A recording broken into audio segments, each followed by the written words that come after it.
Assalamualaikum warahmatullahi wabarakatuh teman-teman. Gimana kabarnya? Semoga lagi dalam kondisi terbaik ya. Hari ini aku pengen ajak kalian masuk ke sebuah dunia yang mungkin selama ini kalian pikir cuma bumbu fiksi atau teori konspirasi.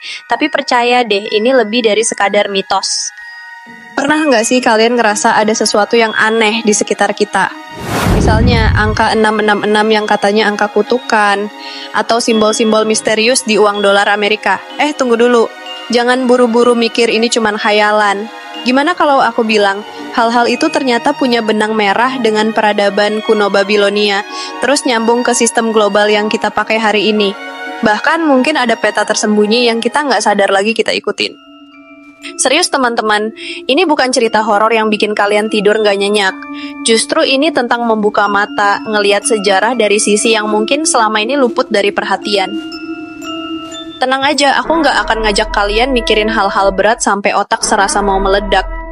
Kita bahasnya santai, kayak lagi duduk di pojokan kedai kopi sambil ngetawain teori-teori aneh bareng temen. Setuju? Kalau iya, siap-siap, karena perjalanan ini bakal bikin kalian bilang, kok gue nggak pernah kepikiran ya? Ayo kita mulai!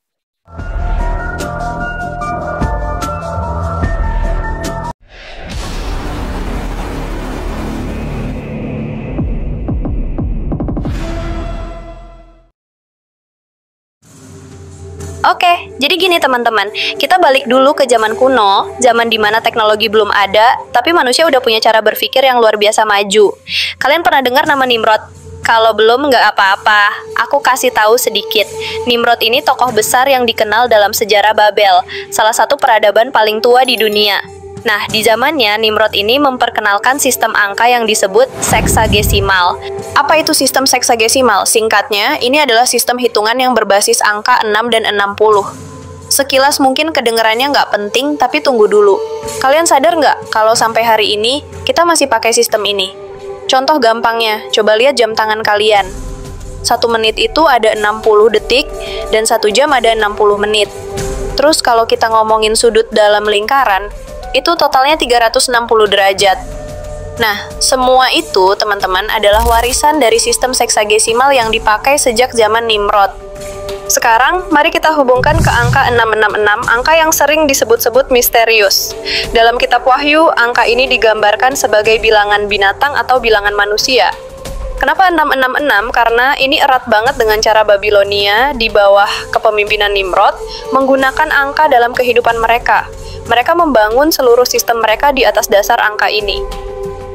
Dan yang menarik, meskipun kita sekarang hidup di zaman modern dengan sistem desimal, angka berbasis 10, jejak seksagesimal itu nggak hilang begitu saja. Misalnya, 0,6 dikali angka tertentu seperti 1110 bisa menghasilkan 666. Gimana? Agak mind-blowing nggak sih kalau ternyata hal-hal kecil yang kita anggap sepele itu punya akar sejarah sepanjang ini? Jadi, kalau ditanya apa hubungan Nimrod dengan kita hari ini, jawabannya jelas. Cara kita melihat waktu, menghitung sudut, bahkan perhitungan ekonomi, semuanya punya kaitan dengan sistem yang dimulai dari zaman Nimrod. Gila nggak sih sejarah ribuan tahun lalu masih relevan banget sama kehidupan kita sekarang? Jadi, setelah kita bahas soal Nimrod dan sistem seksagesimal, sekarang mari kita maju beberapa ribu tahun ke depan. Ada sesuatu yang menarik dan cukup bikin dahi kita berkerut, Illuminati. Nah, mungkin kalian pernah dengar nama ini dari film, buku, atau teori konspirasi, tapi apa sih sebenarnya Illuminati itu? Yuk, kita bahas. Illuminati pertama kali didirikan tahun 1776 oleh seorang pria bernama Adam Weishaupt. Dia adalah seorang dosen di Universitas Ingolstadt, Jerman. Awalnya, organisasi ini dibuat dengan tujuan menyatukan dunia dalam satu sistem yang terorganisir. Tapi, lama-kelamaan, tujuannya berubah drastis. Illuminati mulai dikaitkan dengan rencana besar untuk menghapus agama, nilai-nilai keluarga, dan bahkan mengontrol seluruh aspek kehidupan manusia. Sekarang coba kita kaitkan lagi dengan angka tadi 666. Tahun 1776 bukan cuma tahun berdirinya Illuminati, tapi juga tahun kemerdekaan Amerika Serikat. Kalau kalian perhatikan uang dolar Amerika, ada simbol-simbol aneh di sana, termasuk angka 1776 dan The Great Seal. Nah, banyak yang percaya kalau simbol-simbol ini adalah petunjuk halus dari keberadaan Illuminati dan kaitannya dengan sistem seksagesimal tadi. Tapi, Illuminati ini bukan cuma soal simbol atau angka. Mereka punya 5 agenda utama yang cukup mengerikan. Pertama, mereka ingin menghapus semua bentuk agama dan kepercayaan, terutama Islam. Kenapa Islam? Karena Islam punya sistem yang kuat dalam keluarga, moral, dan masyarakat. Kedua, mereka ingin menghancurkan sistem keluarga, terutama keluarga Islami. Contohnya, di negara-negara barat, anak-anak seringkali nggak kenal orang tuanya, dan orang tua nggak tahu kemana anak-anak mereka pergi. Ini adalah bentuk penghancuran keluarga yang pelan tapi pasti. Ketiga, mereka ingin merevolusi politik global. Salah satu caranya adalah melalui demokrasi. Sekilas, demokrasi terdengar bagus kan? Semua orang punya suara. Tapi di balik itu, siapa saja bisa maju jadi pemimpin, bahkan tanpa mempertimbangkan moral atau agama. Misalnya, transseksual, mantan pencuri, atau siapa saja bisa mencalonkan diri. Hasilnya, nilai-nilai agama jadi tidak punya tempat dalam sistem ini. Keempat, mereka mengganggu perdamaian dunia lewat manipulasi politik, ekonomi, dan sosial. Perang, krisis ekonomi, dan konflik antar negara seringkali dianggap sebagai kebetulan. Padahal banyak yang percaya itu semua dirancang untuk tujuan tertentu. Dan yang terakhir, tujuan terbesar mereka adalah menjadikan Dajjal sebagai pemimpin dunia. Serem ya kalau dipikir-pikir. Tapi coba lihat realitasnya teman-teman. Banyak dari agenda ini yang pelan-pelan sudah mulai terlihat dalam kehidupan kita. Dan kita nggak sadar kalau kita sebenarnya hidup di tengah sistem yang mereka bangun sejak lama. Jadi apa hubungannya dengan sistem seksagesimal tadi? Sederhana, mereka memanfaatkan sistem ini sebagai dasar untuk menciptakan struktur global yang terlihat seperti kebetulan, padahal semuanya sudah direncanakan sejak awal. Dari Nimrod ke Illuminati, dan sekarang ke tatanan dunia baru, benang merahnya jelas, kontrol total atas dunia. Nah, kalau kalian mulai merasa ada yang aneh dengan sistem yang kita jalani sekarang, itu wajar. Karena bisa jadi, semua ini memang dirancang untuk membuat kita lupa siapa kita sebenarnya dan apa tujuan hidup kita. Tapi tenang, ini belum selesai. Masih ada hal lain yang perlu kita bahas, yaitu bagaimana ekonomi dan perang jadi alat mereka untuk memperkuat kendali. Setelah kita bahas tentang Illuminati dan tatanan dunia baru, sekarang kita lanjut ke bagian yang nggak kalah penting, ekonomi dan perang.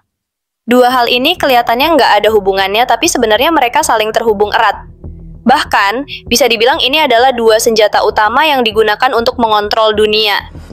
Bingung? Santai, aku jelasin pelan-pelan. Oke, kita mulai dari ekonomi dulu. Kalian tahu nggak kalau banyak negara di dunia ini sebenarnya hidup dari utang? Utang ini biasanya diambil dari Bank Dunia atau lembaga-lembaga serupa dengan bunga yang sangat tinggi. Nah, ketika negara-negara ini nggak bisa bayar utangnya, mereka jadi kehilangan kendali atas keputusan politik dan ekonominya sendiri.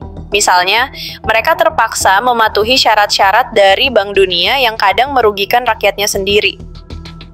Tapi tunggu dulu, kenapa mereka utang? Biasanya karena perang.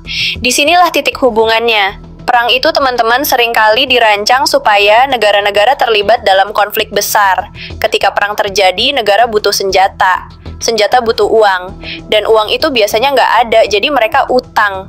Nah, disinilah Bank Dunia masuk, menawarkan pinjaman dengan bunga tinggi. Akhirnya, perang selesai, tapi utangnya tetap ada, bahkan sampai generasi-generasi berikutnya. Misalnya, selama Perang Dunia, negara-negara besar meminjam uang dalam jumlah besar untuk membiayai militernya. Setelah perang selesai, negara-negara ini tetap harus bayar utangnya. Dan lucunya, siapa yang untung? Bank-bank besar yang menyediakan pinjaman itu. Sementara rakyat, mereka tetap hidup dalam penderitaan.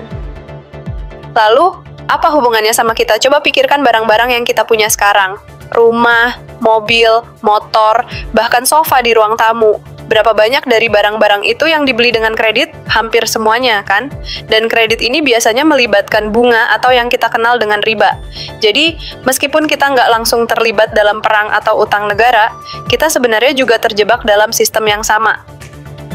Dan yang lebih menarik teman-teman, sistem ini sudah berlangsung sejak zaman dulu, seperti yang kita bahas di bagian awal tentang Nimrod dan sistem seksagesimal. Jadi kalau kita lihat dari perspektif besar, ekonomi global ini sebenarnya cuma versi modern dari sistem kontrol yang sudah dirancang ribuan tahun lalu. Tapi yang bikin miris adalah efeknya ke kehidupan sehari-hari. Banyak keluarga yang berantakan karena tekanan finansial. Ada yang ribut gara-gara cicilan rumah, ada yang stres karena utang kartu kredit. Dan di atas semua itu, kita seringkali nggak sadar bahwa kita sebenarnya hidup di bawah kendali sistem yang sama. Jadi, kalau ditanya, apa hubungan perang dan ekonomi dengan kontrol global? Jawabannya sederhana, ini semua tentang menciptakan ketergantungan. Selama kita masih bergantung pada sistem ini, kita akan sulit benar-benar bebas. Tapi, tenang aja, kita belum sampai akhir. Masih ada penutup yang akan menyimpulkan semua ini dengan pesan penting buat kita semua.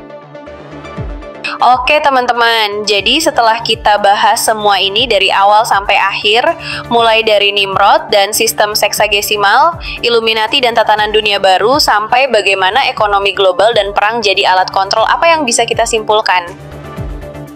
Pertama-tama, kita harus sadar bahwa sistem yang kita jalani sekarang ini bukan kebetulan. Semua ini dirancang sejak ribuan tahun yang lalu. Dari sejarah Babilonia dengan angka-angka misteriusnya, ke organisasi seperti Illuminati yang membawa agenda-agenda besar, hingga ekonomi dan perang yang dirancang untuk menciptakan ketergantungan. Semua ini adalah bagian dari sistem besar yang, tanpa kita sadari, mengendalikan cara kita berpikir, hidup, dan bahkan percaya. Tapi bukan berarti kita harus takut atau merasa nggak bisa berbuat apa-apa, justru sebaliknya. Dengan memahami ini, kita jadi tahu apa yang sebenarnya terjadi dan kita bisa mulai dari hal kecil. Mulai dari menjaga nilai-nilai agama dan keluarga kita, hingga mengelola kehidupan kita supaya nggak terjebak dalam pola utang atau riba. Yang penting adalah kita jangan gampang terpengaruh. Karena pada akhirnya, kendali terbesar ada di diri kita sendiri. Mau jadi bagian dari sistem ini atau mau berdiri di luar dan mempertahankan apa yang kita yakini. Jadi teman-teman, setelah mendengar semua ini, aku harap kita nggak cuma jadi tahu tapi juga jadi lebih peduli. Karena perubahan itu dimulai dari diri sendiri. Sekecil apapun langkah kita, kalau dilakukan dengan konsisten, itu akan membawa dampak besar. Terima kasih sudah mendengarkan sampai akhir. Semoga pembahasan kali ini bermanfaat dan bikin kita semua lebih sadar tentang apa yang sebenarnya terjadi di sekitar kita. Sampai ketemu di pembahasan selanjutnya. Assalamualaikum warahmatullahi wabarakatuh.